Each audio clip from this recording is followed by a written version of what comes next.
நவீன கால போர் எப்படி இருக்கும்னு நீங்க எப்பதெல்லாம் நினைச்சு பார்த்திருக்கீங்களா? ஒருவேளை அமெரிக்காவுக்கும் ஈரானுக்கும் மத்திய போர் மூண்டா அதோட உண்மையான விலை என்னவா இருக்கும்? வாங்க, ஒரு போர்க்கால சூழ்நிலையில ஏற்படக்கூடிய அதிர்ச்சியான செலவுகள், அதுவும் நாம எதிர்பார்க்காத விளைவுகளை பத்தி கொஞ்சம் ஆழமா பார்க்கலாம். சரி, நேரடியா விஷயத்துக்கு வந்துருவோம். இந்த நம்பரை பாருங்க, 200 பில்லியன் டாலர்கள். இது சும்மா இல்லங்க. ஈரானோட போர் ஏற்பட்டா அது தொடர்ந்து நடத்த பென்டகன் கேட்க போற நிதியோட ஒரு உத்தேசமான மதிப்பு இது. இந்த தொகையோட அளவு புரிஞ்சுக்க இதோ ஒன்னு சொல்றேன். உக்ரைனுக்கு கிட்டத்தட்ட 3 வருஷமா கொடுத்த மொத்த உதவியை விட இந்த தொகை அதிகம். யோசிச்சு பாருங்க, வெறும் கொஞ்ச வாரம் நடக்கலான்னு கணிக்கப்படுற ஒரு போருக்கு இவ்ளோ செலவு. நவீன கால போர்கள் எவ்வளவு தீவிரமானது, எவ்வளவு காஸ்ட்லியானதுன்னு இதுவே சொல்லுது. அப்போ எதுக்காக இவ்ளோ பெரிய தொகை தேவைப்படுது? இந்த மலைய வைக்கிற செலவுக்கு பின்னால இருக்கிற முக்கிய காரணங்கள் தான் என்ன? வாங்க கொஞ்சம் ஆழமா நோண்டி பாப்போம். கணிக்கப்பட்ட இந்த நிதியில பெரும் பகுதி எதுக்கு போகுதுன்னா, காலியான ஆயுதங்களை திரும்ப நிரப்பறதுக்கு தாங்க. ஆமா, வெறும் கொஞ்ச வார தீவிரமான சண்டைக்கு அப்புறமே அதிநவீன ஆயுத கிடங்குகள் எல்லாம் காலியாகிடும்னு சொல்றாங்க. இங்கே நாம சாதாரண ஆயுதங்களை பத்தி பேசல. பேட்ரியாட், THAD மாதிரி அமெரிக்காவோட ரொம்பவே காஸ்ட்லியான, ரொம்பவே அட்வான்ஸ்டான பாதுகாப்பு சிஸ்டம்ஸ் பத்தி பேசிட்டு இருக்கோம்.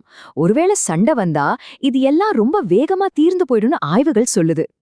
சரி, அடுத்து ஒரு நிஜமான போர்க்களத்துல என்ன மாதிரியான பாதிப்புகள் ஏற்படும், அந்த பாதிப்புகள் எப்படி இந்த நிதி தேவையை இன்னும் அதிகமாக்குதுன்னு பார்க்கலாம். இது ரொம்ப முக்கியமான விஷயம். நவீன வரலாற்றுல முதல் முறையா மிடில் ஈஸ்ட்ல இருக்கிற அமெரிக்க பேஸ்கள் ஒரு ஒருங்கிணைக்கப்பட்ட தொடர்ச்சியான தாக்குதல்களை சந்திக்க நேரிடும்னு சொல்லப்படுது.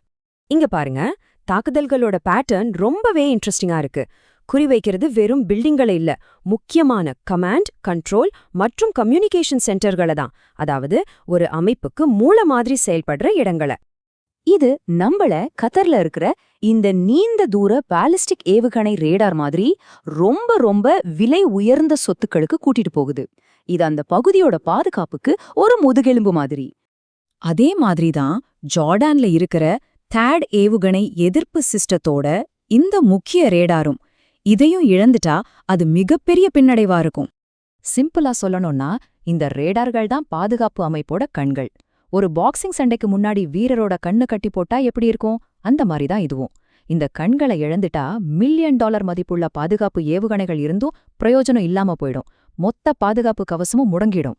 சோ இந்த மாதிரி ஒரு சண்டை வெறும் மிலிட்டரி பேஸ்களோட மட்டும் நிக்காது, அதையும் தாண்டி உலகத்தோட பொருளாதாரத்தையே பாதிக்கிற மாதிரி எனர்ஜி சப்ளை மேல கை வைக்கும்.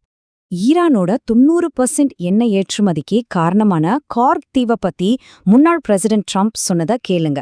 ஜஸ்ட் ஃபன்னுக்காக கூட அடிப்போன்னு சொன்னாரு. இது பொருளாதார போர் எவ்வளவு ஆபத்தான கட்டத்துக்கு போகலான்னு நமக்கு காட்டுது. அதே சமயம் சவுதி அதிகாரிகள் என்ன சொல்றாங்கன்னா, இந்த மாதிரி தாக்குதல்கள் எல்லாம் ஒரு பிளாக்மெயில் மாதிரி இருக்குன்னு சொல்றாங்க.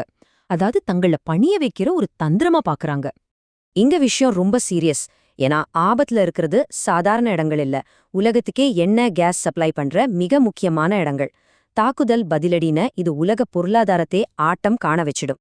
சரி, இது எல்லாத்தையும் சேர்த்து வச்சு பார்க்கும்போது உலக அரசியல் அரங்கத்துல இதோட தாக்கம் என்னவா இருக்கும்?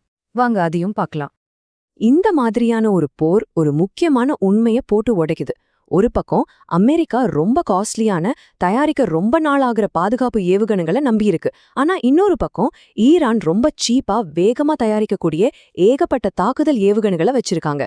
இந்த சமநிலையற்ற தன்மை தான் இங்க பெரிய சவால். பல வருஷமா அமெரிக்காவோட மிலிட்டரி பேஸ்னா அது யாராலையும் தொட முடியாத ஒரு கோட்டைங்கிற ஒரு பிம்பம் இருந்துச்சு. ஆனா இப்போ அந்த மாய உடைஞ்சிடுச்சோன்னு ஒரு கேள்வி எழும்புது இல்லையா? கடைசியா கையில இருக்கிற ஆயுதங்கள் எல்லாம் தீர்ந்து போய் புது புது அச்சுறுத்தல்கள் வரும்போது இந்த போரோட உண்மையான விலை என்னவா இருக்கும்? அது வெறும் பணத்தை மட்டும் சம்பந்தப்பட்டது இல்லையே. இந்த மாதிரி நம்ம உலகத்தையே மாத்தி அமைக்கிற விஷயங்களை பத்தி இன்னும் ஆழமா தெரிஞ்சுக்கணுமா? அப்போ மறக்காம ஃபாலோ பண்ணி சப்ஸ்கிரைப் பண்ணுங்க.